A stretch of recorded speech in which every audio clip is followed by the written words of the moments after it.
Hello dear friends, जैसे कि अभी हम लोग यहाँ पे पढ़ेंगे नॉमेनक्लेचर ऑफ कार्बोक्सिलिक एसिड और ये बहुत ही सिंपल टॉपिक यहाँ पे, ज्यादा हार्ड नहीं है, तो इसलिए ना आपने यहाँ पे बराबर मेरे तरफ ध्यान देना है। अब अगर आपको नॉमेनक्लेचर पढ़ना है तो इसके लिए आपको एक बेसिक फंडा बताता हूँ। अगर आप लोग को अल्केन्स लर्न है, अल्केन्स हमेशा याद करोगे तो आपको किसी भी कंपाउंड फंक्शनल ग्रुप का क्या होगा भी यहाँ पे नॉमेनक्लेचर इजीली आ जाएगा। तो देखिए अल्केन्स जो होते हैं सिर्फ आपने क्या करना, बेसिकली यहाँ पे 10 तो भी अल्केन आपने याद कर लेना है। याद करने के लिए क्या करोगे, जैसे कि CH4 को याद कर लो जो क्या होता है यहाँ पे मीथेन। बाद में इसके अंदर में क्या करना है, एक एक कार्बन ऐड करते हुए जाइए और दो दो हाइड्रोजन करते हुए जाइए, है ना, ऐड करना है यहाँ पे। तो जाके आपको फिर यहाँ पे पूरे के पूरे यहाँ पे क्या मिलेंगे, अल्केन्स। जैसे कि C2H6 का मतलब होता है इथेन, C3H8 का मतलब होता है प्रोपेन, C4H10 मतलब butane, then pentane, hexane, heptane, octane, nonane और ये क्या आएगा यहाँ पे, डिकेन। तो आपने क्या याद करना है यहाँ पे कि अगर मैंने पूछा बताओ कि यहाँ पे 5 कार्बन किस में होते हैं, तो आप लोगों ने फट से वहां पे बताने को है कि पेंटेन में होता है।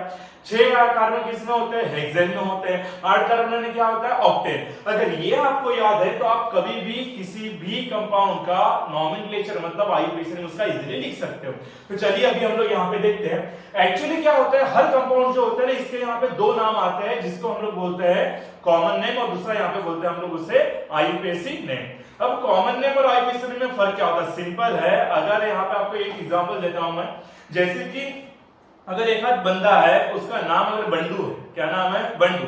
अब उसका ना दो नाम होते हैं, एक होता है मोहल्ले वाला नाम, दूसरा उसका होता है कॉलेज वाला नाम।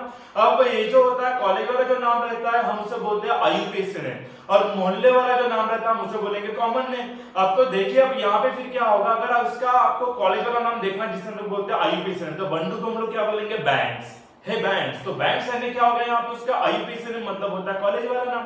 और वहीं पे अगर उसका आपको देखना है यहाँ पे कॉमन नेम मतलब कौन सा होता है, मोहल्ले वाला, तो मोहल्ले में उसको क्या बोलेंगे, बंडे।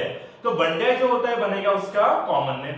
तो वैसे हमें यहाँ पे इन कंपाउंड्स के भी देखने कॉमन नेम और आईयूपीएसी नेम। तो पहले हम लोग इसका पूरा का पूरा पढ़ लेंगे यहाँ पे कॉमन नेम। अब बड़ा देखिए कार्बोक्सिलिक एसिड जो होते हैं ना, इनके कॉमन नेम ना इनके एक डिराइव्ड होते हैं, मतलब एक जिनके ओरिजिन से बने हुए इनके नाम है, मतलब कौन से सोर्स से हमें मिलते हैं। तो जैसे कि सबसे पहला जो यहाँ पे आता है, ये आता है यहाँ पे SCOOH। एक्चुअली इसका जो नाम है ना, इसका नाम है कॉमन नेम जो हम लिखते हैं वो बनता है इसका फॉर्मिक एसिड। क्या नाम है, फॉर्मिक एसिड। अब फॉर्मिक एसिड जो है ना बना किससे, एक्चुअल में क्या होता है, ग्रीक में जो चींटी जो होती है जिसे हम लोग बोलते हैं एंड, इसको हम लोग बोलते हैं फॉर्मिका। और फॉर्मिका से जो एसिड मिलता है हम उसे बोलते हैं फॉर्मिक एसिड। कौन सा बोलेंगे, फॉर्मिक। देखिए जब भी चींटी अगर हम लोग को काटती है ना उस समय ना वहां पे हमें बहुत सारी इचिंग और पेन वहां पे होता है। एक्चुअली चींटी जब भी हमें काटती है उस समय वो क्या करती है, हमारे बॉडी के अंदर में वहां पे जिस एसिड को छोड़ती है, इंजेक्ट करती है, हम उसे बोलते हैं फॉर्मिक एसिड, जिसका फॉर्मूला आता है। अब देखिए दूसरा जो आता है इसे हम लोग बोलते हैं यहाँ पे एसिटिक एसिड, ऐसे बोलते हैं, सही है। अब देखिए एसिटिक एसिड जो होता है नाम कहां से है, एसिटिक एसिड जो होता है नाम बना है एसिटम से, और एसिटम जो होता है इसका मीनिंग होता है विनेगर। क्या होता है, विनेगर, इसलिए उसका नाम बना है यहाँ पे एसिटिक एसिड। 2 कार्बन वाले को बोलते हैं। अब 3 कार्बन जो होता है इसका नाम बनता है प्रोपियोनिक एसिड। क्या नाम बनता है, प्रोपियोनिक एसिड। अब प्रोपियोनिक एसिड जो नाम बनता है प्रोपियोन से। किससे बनता है, प्रोपियोन। प्रोपियोन का मतलब होता है फर्स्ट फैट, जिससे बना हुआ है ये वाला, इसका नाम कॉमन है। अब देखिए नेक्स्ट यहाँ पे जो आता है इसे हम लोग बोलते हैं एन। एन क्यों यूज किया मैंने, क्योंकि ये स्ट्रेट चेन है, इसलिए हम लोग यूज करेंगे एन। एन का मतलब होता है नॉर्मल। क्या होता है, नॉर्मल। कितने कार्बन है यहाँ पे, 1 2 3 4, तो ये जो बना है इसका नाम बनता है ब्यूटेरिक एसिड। अब ये नाम इसका कैसे क्या बना, एक्चुअली ब्यूटेरिक का मतलब होता है बटर। क्या होता है, बटर। और बटर के अंदर में जो हमें कार्बोक्सिलिक एसिड मिलता है वो बनता है ब्यूटेरिक एसिड। अब देखिए नेक्स्ट यहाँ पे जो आएगा, यहाँ पे भी स्ट्रेट चेन है इसलिए क्या आएगा, एन। कितने कार्बन है, 1 2 3 4 5। 5 का मतलब यहाँ पे होता है वैलेरिक एसिड। क्या होता है, वैलेरिक एसिड, सही है। अब ये जो होता है यहाँ पे ये भी इसके सोर्स से बना हुआ है। सोर्स का मतलब इसे हम लोग बोलते हैं वैलेरियन। क्या होता है, वैलेरियन। एक्चुअली पेरिनियल नाम का एक प्लांट होता है, उसके अंदर में आपको मिलता है ये वाला एसिड, इसलिए हम इसे बोलते हैं एन वैलेरिक एसिड। अब देखिए ये जो आता है, कितने कार्बन है यहाँ पे, 1 2 3 4 5 6। अब यहाँ पे आएगा एन, 6 है, इसलिए हम इसे बोलते हैं एन कैप्रोइक एसिड। क्या बोलते हैं, एन कैप्रोइक एसिड। अब देखिए कैप्रोइक एसिड ये वाला नाम किससे बना है? ये एक्चुअली बना हुआ है केपर से। केपर का मीनिंग यहाँ पे होता है गोट। गोट का मीनिंग पता है आप लोगों को क्या होता है? तो उसी से बनता है और उसके अंदर में एसिड प्रेजेंट होता है, इसलिए इसे बोलते हैं कैप्रोइक एसिड। चलिए अब इसके आगे हम लोग बढ़ जाते हैं यहाँ पे। अब देखिए क्या होता है 1 2 अगर सेकंड कार्बन के ऊपर एक मिथाइल ग्रुप आता है तो हम इसे बोलते हैं आइसो। क्या बोलते हैं? आइसो। अगर दो आएंगे तो उसे क्या बोलते हैं? नियो। तो ये जो है फिलहाल ये बनेगा आइसो। कितने कार्बन है यहाँ पे? 4 कार्बन। देखिए किसके अंदर में 1 2 3 4 ब्यूटेरिक, तो यहाँ पे आएगा आइसो ब्यूटेरिक एसिड। क्या बनेगा? Iso butyric acid. तो चलिए अब ये वाला देखिए, ये भी क्या बनेगा यहाँ पे? आइसो, है ना, क्योंकि सेकंड कार्बन के ऊपर एक मिथाइल है। कितने कार्बन आते हैं यहाँ पे टोटल? 1 2 3 4 5 कार्बन आने होगा वैलेरिक एसिड, तो ये बनेगा आइसो वैलेरिक एसिड। सही यहाँ पे। इसका ना और एक तरीका है, इसको ना आप लोग ग्रीक न्यूमरल्स भी यूज कर सकते हो। जिस कार्बन के ऊपर फंक्शनल ग्रुप प्रेजेंट है उसे बोलते हैं अल्फा कार्बन, और अल्फा के ऊपर क्या है? मिथिल, तो ये हम लोग लिख सकते हैं वहां पे अल्फा मिथिल। और स्टेट चेन में कितने कार्बन है? 3। अब 3 कार्बन किसमें है? प्रोपियोनिक एसिड, तो यहाँ पे लिखना है अल्फा मिथिल प्रोपियोनिक एसिड। ये भी बनता है इसका दूसरा कॉमन नेम।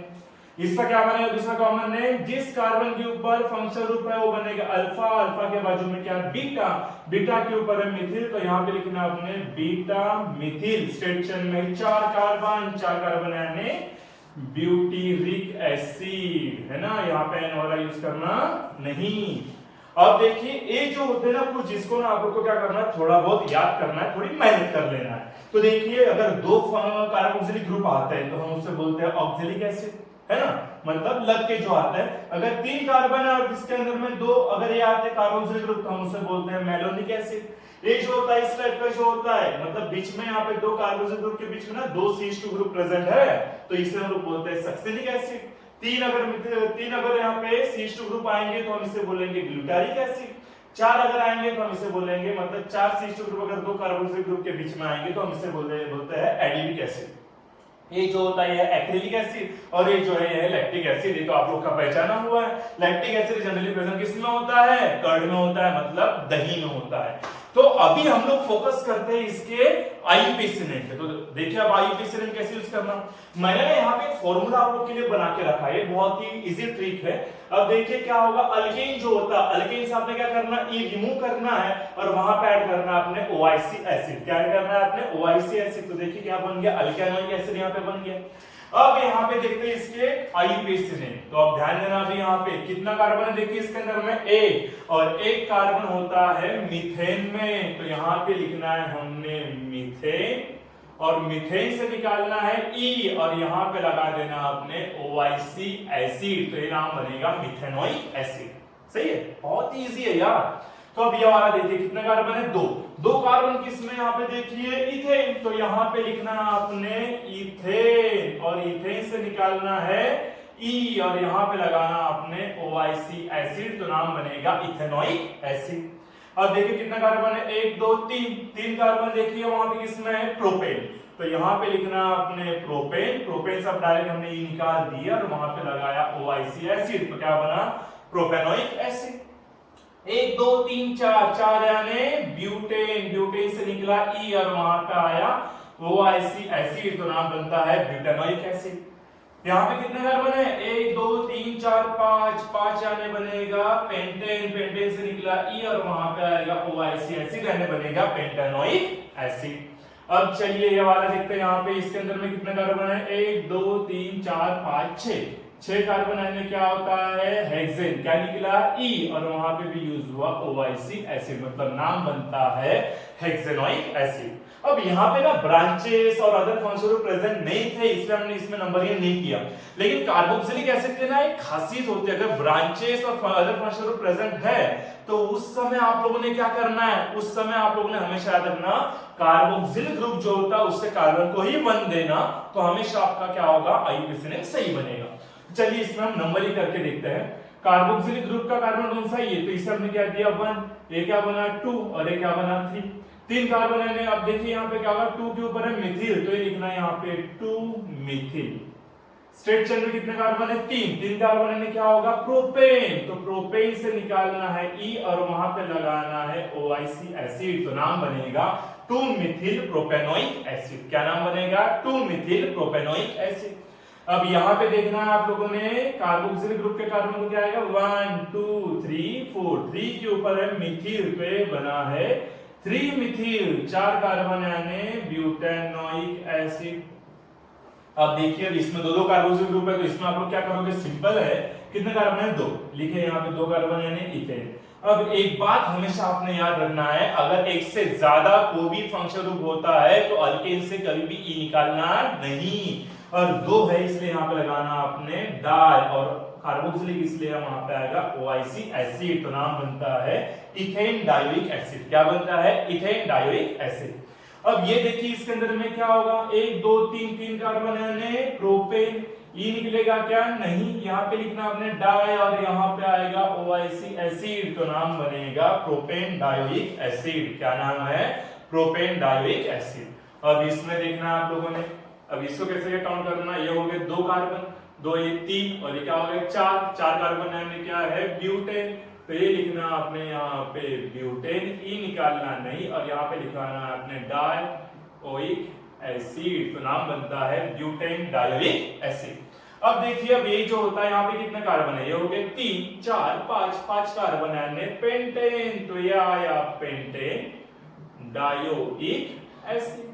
सही है ये कितने होंगे 4 5 6 कार्बन यानी हेक्सेन और यहाँ पे क्या आएगा डायोइक एसिड। सिंपल है यार। सही है। अब चलिए अब ये वाला देखिए क्या होगा इसमें डबल बॉन्ड भी है हमेशा कार्बोक्सिलिक ग्रुप के कार्बन को क्या आएगा 1 2 3 3 कार्बन यानी प्रोपेन। अब यहाँ पे डबल बॉन्ड है इसलिए यहाँ से निकालना आपने ई निकाल देना।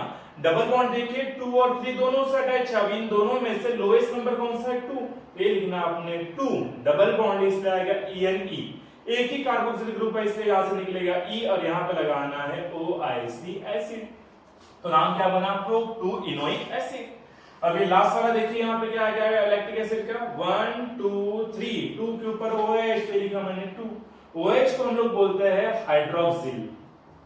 सही है 3 कार्बन यानी फिर यहाँ पे क्या आएगा प्रोपेन ई निकलेगा और वहां पे आएगा OIC एसिड। तो ये हो गया हमारा आज का टॉपिक। तो इसके बाद में भी हम लोग जो पढ़ेंगे वो रहेगा भी हमारा यहाँ पे कौन सा एरोमेटिक और साइक्लिक कार्बोक्सिलिक एसिड के हम लोग नॉमेनक्लेचर पढ़ेंगे तो उसके लिए भी बने रहना अपने साथ। ठीक है चलिए आज के लिए इतना ही टाटा और बाय बाय।